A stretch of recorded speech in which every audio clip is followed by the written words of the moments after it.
Good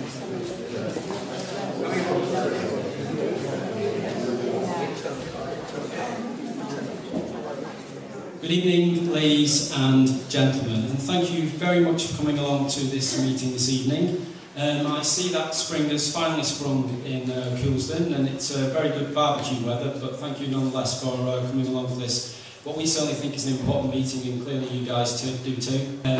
Okay, without further ado, we'll run the first video. Thank you.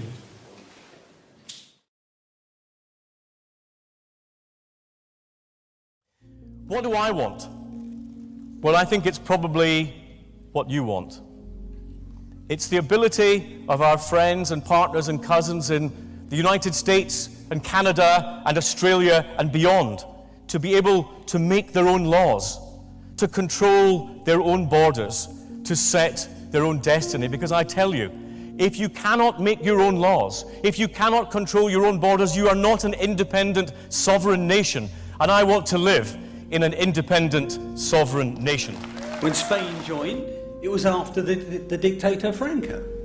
Portugal after the dictator Caetano. Greece after the colonels. Poland, Hungary, Czechoslovakia, the entire Eastern European group after escaping from under the Soviet jackboot. So it's hardly surprising for them that the European Union represents modernity and democracy. Are the British people, when they vote in a general election, to be able to change the policies of the government that has previously been there?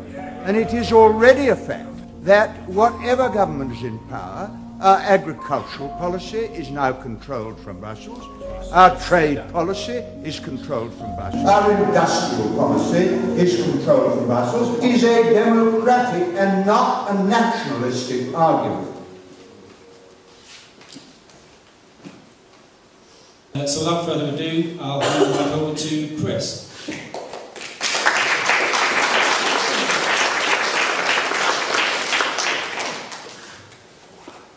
Well, good evening, ladies and gentlemen. I would like to talk to you this evening about the single most important issue at stake in this referendum: our democracy and our capacity to govern ourselves. The ability of us in this room to pick and choose who should represent us, to hold them to account, and to determine our own future. Membership of the European Union renders our country today less independent, less sovereign, and less democratic than it would otherwise be. European law, of course, is supreme over British law, and European courts are supreme over British courts. Our sovereignty is greatly reduced, and our democracy too, as the EU is packed with representatives and political leaders that we cannot vote for or vote to remove.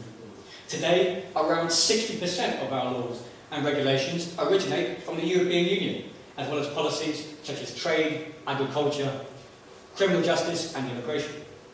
For such a powerful institution, legislating for over 500 million people, it is astonishing how little it prioritises democracy.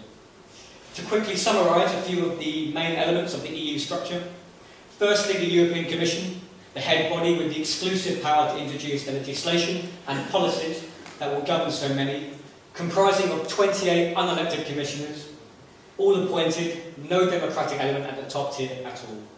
The European Parliament, consisting of around 750 MEPs, only 9% of them are British.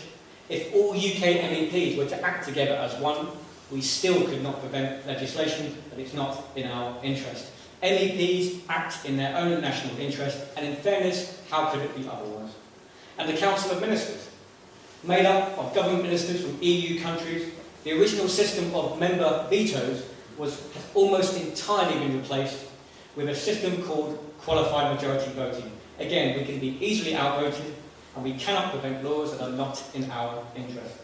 If we leave the EU, we can substitute minority influence over legislation deriving from the European Parliament with full control over legislation offered exclusively by the British Parliament instead. Let's have a look at a simple example. The EU has a directive which legislates that children under a certain height travelling in a car should sit in a specially built seat. This is a sensible piece of legislation. But how on earth have we managed to find ourselves today in a situation where, having consented join the European Common Market in 1973, we are now in a position where issues such as this and thousands of others are outsourced to an external parliament. Where is the necessity for this? Let's look at another example, namely the European Common Fisheries Policy. We used to have one of the strongest fishing industries anywhere in the world, but this EU policy has made our fishing grounds a common European policy. Today, we contribute 80% of the EU's fish, of which we are allocated just 12. The consequence? Thousands of British fishermen have been put out of business thanks to this policy, and no British government has ever been permitted to do anything about it. That's not self-government, that is not democracy.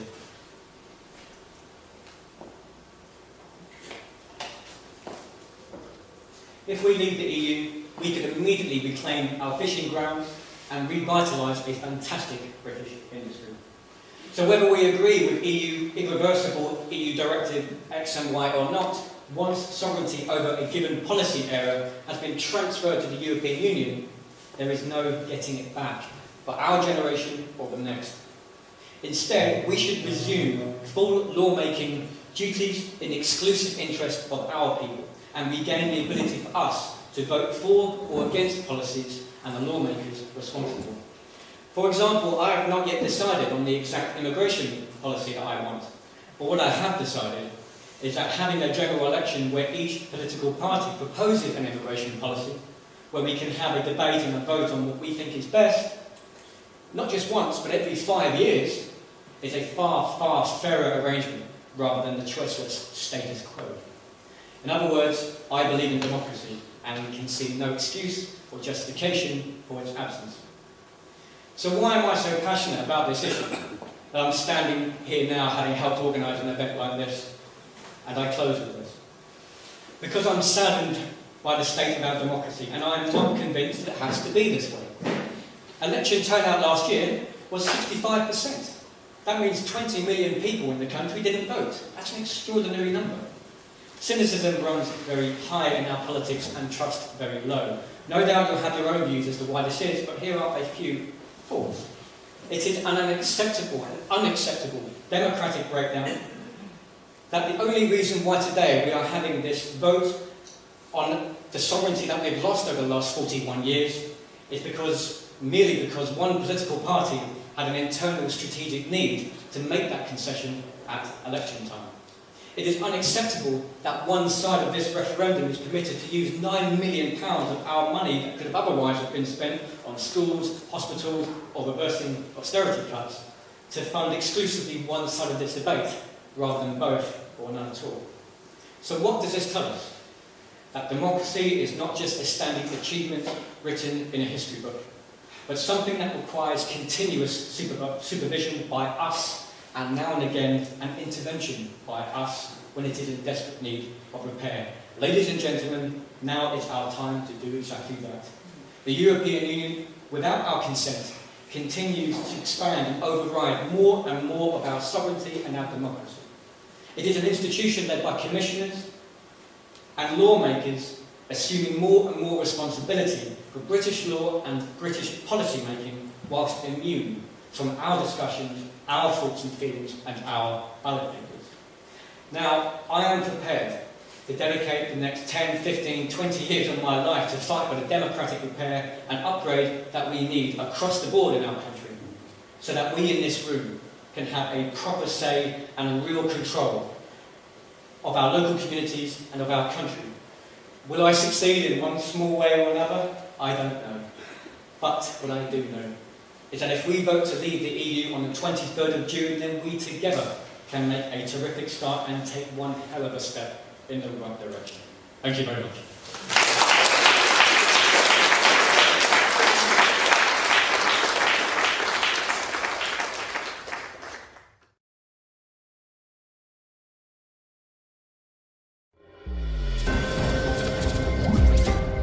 Every week, the United Kingdom sends £350 million of taxpayers' money to the EU. That's the cost of a fully staffed, brand new hospital. Or looked at another way, that's £20 billion per year. It's the same as half of England's schools' budget. 4 times Scotland's schools' budget. It's 4 times the UK's science and research budget. And 60 times the money we spend on cancer drugs. Let's imagine what else this money could buy. State-of-the-art hospitals, hundreds of new schools, pioneering health and scientific research. We could build new roads and improve the railways, expand regional airports, and we could lower taxation.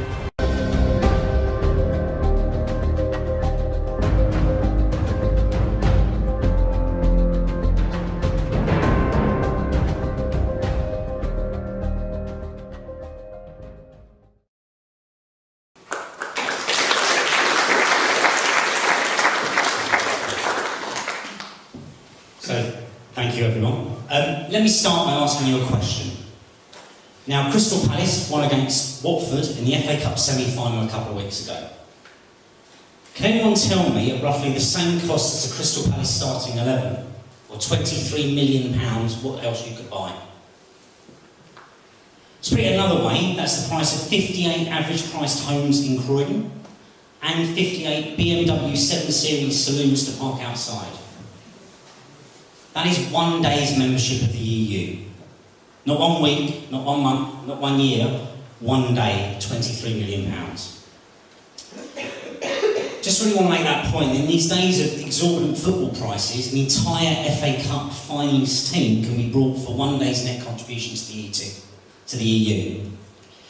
Now, I think it differs from the video slightly. £23 million is not my number, it's the number used by the Remain campaign. And just for the next couple of minutes, I'm going to give them the benefit of the doubt and use their own numbers that they're trying to persuade you with. The difference is my cost is the actual cost, that's what's in the video. Their cost is the cost minus the supposed benefits. Our cost, £55 million a day, is actually the entire Crystal Palace team and 75 homes and 75 BMWs to park in them. 1 day. So what is £23 million? It's a bit hard to quantify that. That's annually the cost of 19 new hospitals. That's 71,000 doctors. That's 276,000, or roughly 50% more teachers for our schools.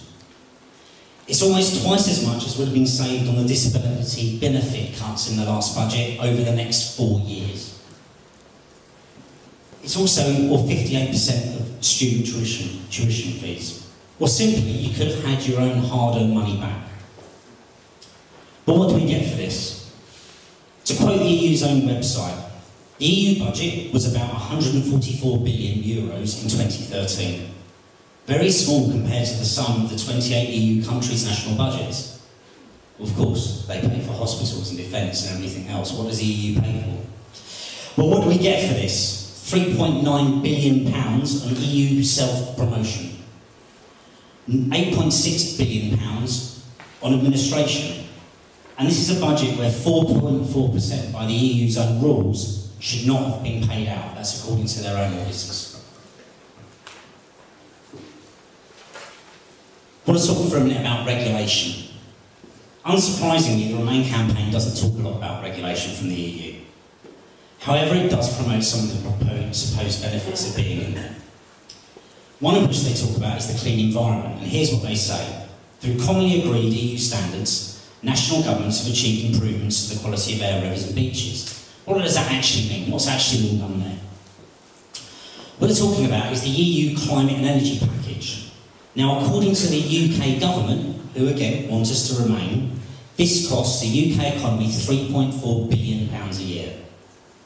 And what does it mean in our everyday lives? Well, under the rules from that, we have vacuum cleaners that must consume less than 1,600 watts of energy, and from next year, less than 900 watts.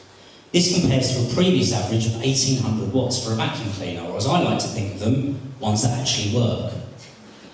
The European Commission has adopted proposals to implement measures to reduce the use of plastic bags. That's why we now all pay when we go shopping. And they plan to standardise the flushing of all toilets and urinals in the EU. And I want to get this right. The decision follows years of efforts by experts from the European Commission's Environment Directorate, as well as stakeholders studying user behaviour and best practice.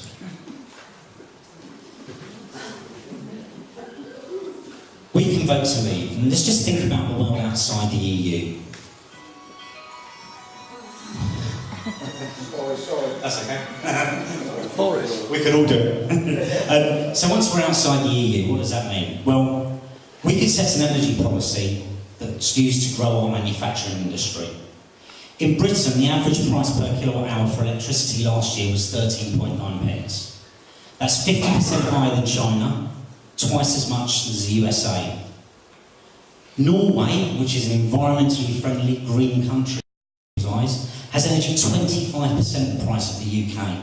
Of course, they are free from the dogmatic rules that the EU imposes. This would allow us to revive our steel energy industry and compete with the likes of Germany and the USA to create good-paying, skilled manufacturing jobs again. Britain is great at starting businesses and great innovation. There are 5.4 million private sector businesses in the UK. Last year saw an increase of 146,000. But the number of businesses that actually employ someone are only 35, but only went up by 35,000. 200 years ago, we started the Industrial Revolution. Today we have a self-employment revolution. We are starting businesses everywhere. But those businesses, those one-man band businesses, are not turning into the small and medium-sized industries that we need to build our economy. Outside the EU, we can remove the business regulations that stop that happening and allow businesses to grow and innovate. We are falling behind. Whilst there are over 1 million IT jobs in the whole of the UK, America can manage 300,000 in Silicon Valley alone. Bangalore has 875,000. British scientists invented the World Wide Web. My prop. This iPhone was designed mainly by British IT experts. But they're not built here. And once we unshackle ourselves from the EU, we can grow these businesses and be world leaders again in these industries. The UK government isn't perfect. It wastes our money, there's unnecessary rules, I'm sure we all see them. But we can change that government. We can't change the EU except by leaving.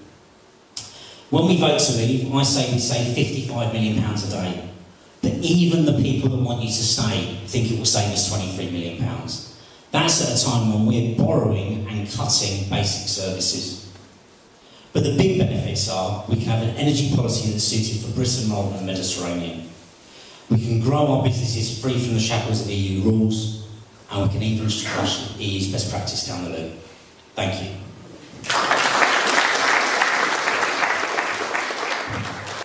Well, you've heard from us at length.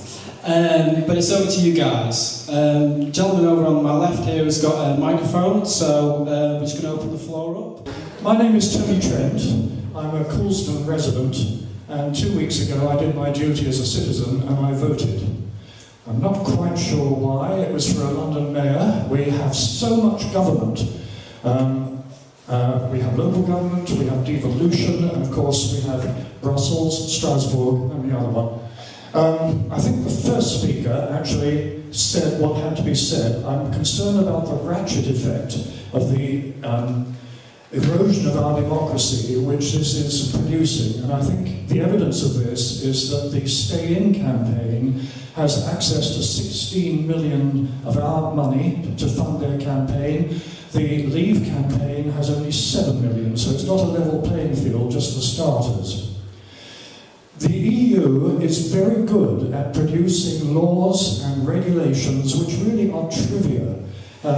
Several speakers have alluded to this, but when something big happens, like how to deal with Vladimir Putin or immigration, they run around like headless chickens. And I think we need to divorce ourselves from their foreign policy for one thing.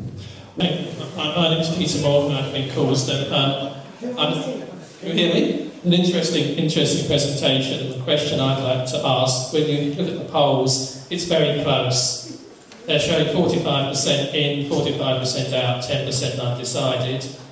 Polls show people out are concerned about immigration and sovereignty, people want in are concerned about the economy. I want out because I think we'll do better if we are out.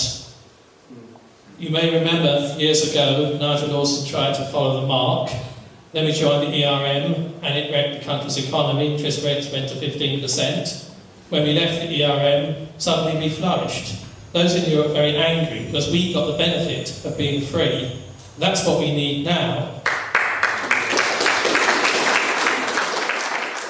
I just wanted to make the point about democracy, which was just the point. Yes, you're right, we don't know what the next government will do. We don't know who will win the 2020 election. They may not introduce a points-based system. They may say, we want open borders in Britain. Now, that would be a losing ticket for the next general election, but I firmly predict they may choose whatever they want. But do you know what? We can get together and change it. That's absolutely something we can't do right now, and that's so key. I just want to make a very quick point that was mentioned about the recent scaremongering that's been happening with World War III and genocide. It's going to break out if we leave. Did everybody get the government leaflet that came through the door? No. Well, it wasn't in there, was it? Oh, sorry, can you hear me now? Here we go. If we leave, there's World War III and there's genocide across Europe. I don't remember that being in the leaflet. So either they only sort of identified that risk after they published it, or they run out of money, or it's completely wrong. Please, anybody? Points really. I'm not decided how I'm going to vote, so I thought I'd come along. I have been to another event that was held by the Forces Society, and those of you who know that know of that. No, it's a feminist society. It's great because all the women, all the panel were women, and I know we have one woman here tonight, and I'm so pleased to see someone there because I know on Radio 4 they can't find any women who have any opinions on Brexit, whether we stay or we go. Even though actually women are the ones who probably are going to be the determiners. £350 million was mentioned. It's mentioned in a leaflet, and the first speaker that I heard mention it as well. What you're not doing, and this is where I think that the Leave campaign has to be much better, is you're not giving the true figure because you know some of that comes back in rebate, and people will. No, I've heard. You know, when you pay your taxes, you don't calculate your taxes by what you get back. I know how it works, but I'm just saying. And I'm just saying we have to be more credible. The argument has to be credible. And if you say 350, but then you know a big chunk comes back, and this was picked up on with the vote leave. Order. Thank you. Please continue. I'm loving having support. This is great. But you need to have a solid campaign, and those sorts of things at the very beginning affect your credibility. And I think that's a real issue. For the Leave campaign. I've seen, and I will be really quick, but I've seen this leaflet here, and I know this is better off out, I don't know who better off out are, but are you British or European? Lots of people, particularly under the age of 30, think they're both. And so again, be really careful with that. But my real question is, you're very passionate about what you're saying, and I know you truly believe it, and I'm sure within that there's lots of facts in the same way as the Stay In campaign has lots of facts as well. But why is it, and not just a Tory fighting exercise, but why is it that the Bank of England, big businesses, trade organisations, employers are saying we don't want to leave, scientists are saying we don't want to leave? Why is that, do you think? Is it because you're not getting a message across, or people don't believe what you're saying?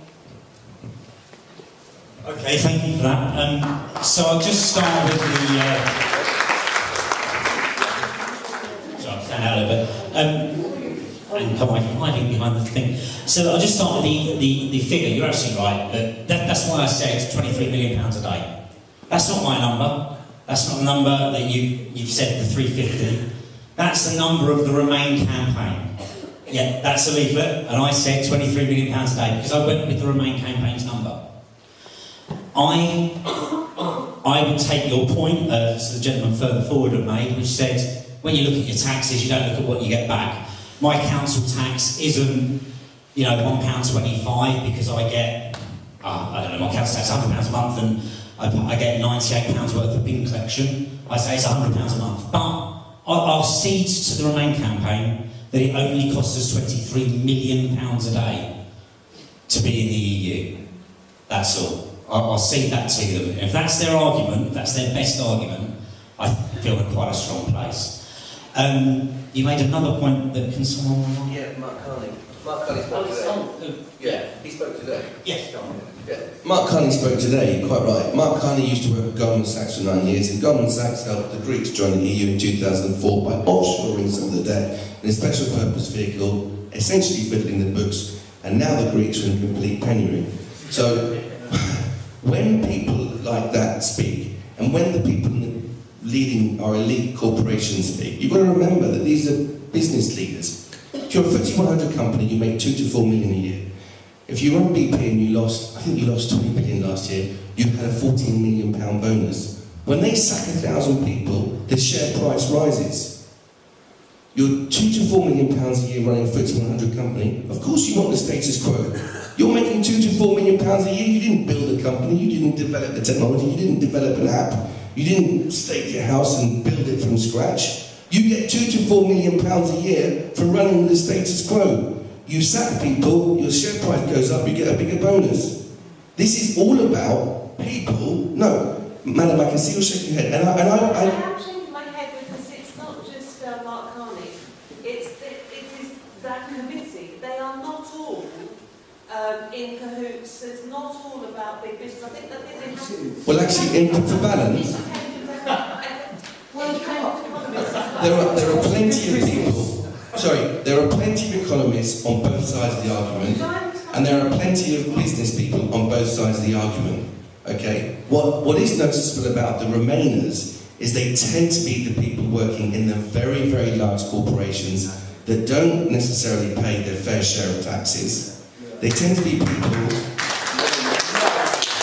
who benefit when rules and laws are passed that do not create a civil society. Okay, and that's what we want. The world, I've got nothing against large corporations. I mean, I've worked for them for 25 years.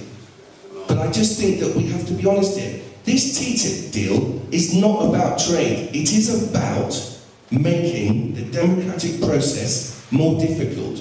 And anyone who wants to stay in the EU and support TTIP, well, it's just awful. Generally speaking, I would say that you said obviously young people 13 younger, they feel European. Yeah, that may be true, but I suppose the fundamental argument that I would have in reply would be that at the end of the day, you do not need to be in a political union to have friends in the world, across Europe and the world beyond, to cooperate, to trade, to be friends and allies. You do not need to have 60% of your dollars coming from the European